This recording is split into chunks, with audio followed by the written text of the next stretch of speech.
ભરૂચ નગરપાલિકા ખાતે 10મા તબક્કાનો સેવા સેતુ કાર્યક્રમનો શુભારંભ કરવામાં આવ્યો।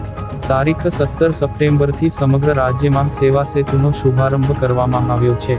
ત્યારે ભરૂચ જિલ્લામાં પણ તાલુકા કક્ષાએ તેમજ નગરપાલિકા કક્ષાએ આયોજિત વિવિધ કાર્યક્રમો અન્વયે ભરૂચમાં નગરપાલિકા ખાતે ધારાસભ્ય રમેશ મિસ્ત્રી અને જિલ્લા કલેક્ટર તુષાર સુમેરાની હાજરીમાં સેવા સેતુ કાર્યક્રમનો શુભારંભ કરવામાં આવ્યો હતો।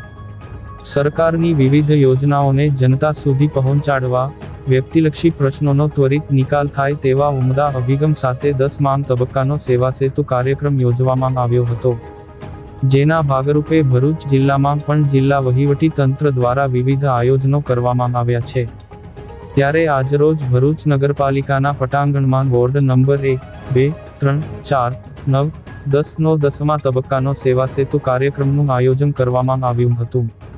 આ પ્રસંગે ભરૂચના ધારાસભ્ય રમેશ મિસ્ત્રીએ જણાવ્યું હતું કે લોકપ્રશ્નોનું સરળતાથી નિરાકરણ થઈ જાય અને લોકોને ક્યાંય ધક્કા ન ખાવા પડે તે માટે સરકાર દ્વારા આ સેવા સેતુ કાર્યક્રમ શરૂ કરાવ્યો છે, જેનો લોકોએ બહોળા પ્રમાણમાં લાભ લેવો જોઈએ।